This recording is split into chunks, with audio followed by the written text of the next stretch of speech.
Good morning everyone. Welcome to our YouTube channel Skill Development. তো তোমাদের second phase allotment result বেরিয়ে গেছে অনেক কয়েক ঘন্টা আগেই। আমি ভিডিও বানাতে পারি না, তার জন্য সরি, কারণ আমি একটু ব্যস্ত ছিলাম। আমাদের সেকেন্ড ফেজের অ্যাডমিশন সিটে অ্যালটমেন্ট রেজাল্ট বেরিয়ে গেছে। তোমরা যারা অ্যাডমিশন নিতে যাও কলেজে গিয়ে সরাসরি অ্যাডমিশন নেবে। 8-9 তারিখে 2 দিন সময় আছে। এবং যারা ফার্স্ট ফেজে অ্যাডমিশন নিয়েছে তাদের অনেক চিন্তা। আজ থেকে তোমাদের তো ক্লাস শুরু হয়ে গেল, র্যাগিং ট্যাগিং নিয়ে তাদের অনেক চিন্তা থাকে। এগুলো নিয়ে টেনশন করার কিছু বিষয় নেই। তোমাদের অ্যান্টি র্যাগিং কলেজ জমা করতে বলবে কিছুদিনের মধ্যে, যারা অ্যাডমিশন নিয়ে নিয়েছে। এসব বিষয়গুলো নিয়ে টেনশন করার কিছু কারণ নেই।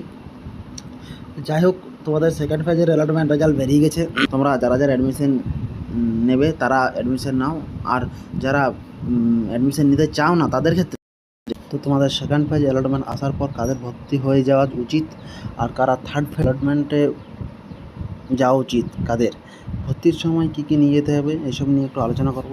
থার্ড ফেজের জন্য চয়েস ফিলিং করতে হবে। যখন ভ্যাকেন্সি ডিক্লেয়ার হবে সেকেন্ড ফেজে অ্যাডমিশনের পরে, যখন যে কটা ভ্যাকেন্সি থাকবে সেই কটা ভ্যাকেন্সির জন্য আবার নতুন করে ভ্যাকেন্সি ডিক্লেয়ার হবে, তোমাদেরকে আবার চয়েস ফিল করতে হবে। সেকেন্ড ফেজে যে কলেজ পেজে ভর্তি হয়ে যাওয়াই উচিত তার, কারণ থার্ড ফেজে অনেক কম্পিটিশন হবে। আর 8-9 তারিখে তোমাদের অ্যাডমিশনের লাস্ট ডেট। আজকাল এখনও 2 দিন সময় আছে। কী কী লাগবে ডকুমেন্টস ভর্তির সময় আমি আরেকবার বলছি। র্যাঙ্ক কার্ড, তোমাদের র্যাঙ্ক কার্ডটা নিয়ে যেতে হবে। অ্যালটমেন্ট রেজাল্ট নিয়ে যেতে হবে। মাধ্যমিক প্লাস এইচএসের রেজাল্ট আর মার্কশিট নিয়ে যেতে হবে।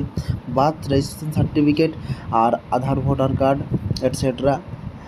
ST SC OBC তুমি যে কটাতেই পেয়েছো সেই সার্টিফিকেট নিয়ে যেতে হবে। Migration certificate, medical fitness certificates এবং অ্যান্টি র্যাগিং। আর অনেক কলেজের ক্ষেত্রে ডোমিসিয়াল চার্জ আছে, ডোমিসিয়াল নিয়ে যাবে। সব ডকুমেন্টগুলো তুমি জেরক্স করিয়ে সেলফ অ্যাটেস্টেড, মানে জেরক্সের নিচে নিজের সিগনেচার করে নিয়ে যাবে। আর যারা সিট পাওনি সেকেন্ড ফেজে তাদের থার্ড ফেজের জন্য ওয়েট করো। তারা খুব শীঘ্রই অ্যাডমিশন প্রসেস ডিক্লেয়ার বা অ্যাডমিশন প্রসেস শুরু হবে। তো টেনশনের কিছু নেই। যারা সেকেন্ড ফেজে কলেজ পেয়েছো, থার্ড ফেজে যদি চলে যাও তাহলে ওই সিটটা তোমার বুক থাকবে না।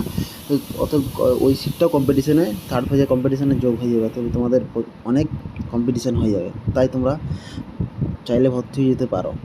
এই র্যাঙ্ক রেজাল্টটা দেখছো, sorry no polytechnic allotted in this page, মানে এ কলেজ পায়নি তাই পেজটা এরকম দেখাচ্ছে। টেনশনের কোনো কারণ নেই। নেক্সট থার্ড ফেজে আবার চেষ্টা করব কলেজ পাওয়ার জন্য। So thank you friend. যদি কারো কোনো প্রশ্ন থাকে কমেন্ট বক্সে অবশ্যই জানাতে পারো।